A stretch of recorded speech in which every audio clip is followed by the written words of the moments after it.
Chris with WTI, and I'm here today to tell you why this new little mini table fan is my go-to travel accessory. So I recently took a trip.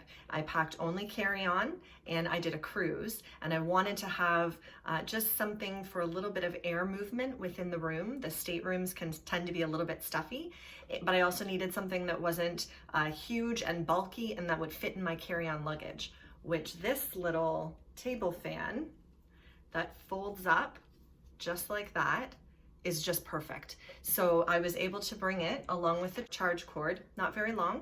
You can see it plugs in and it will just connect to any USB connection. So it actually only takes about 3 to 4 hours to charge it. And then you've got a run time of like 4 to 16 hours. So I would have it on all night. But the great thing about it is because it folds up this small, you can actually bring it with you. I would throw it in my beach bag and I would bring it on days when we were at port and bring it to the beach. So this for me is now an absolute go-to for travel, with several different levels and speeds.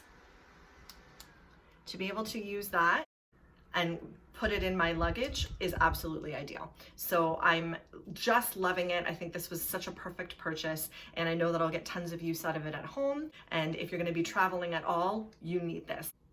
And that's my point of view.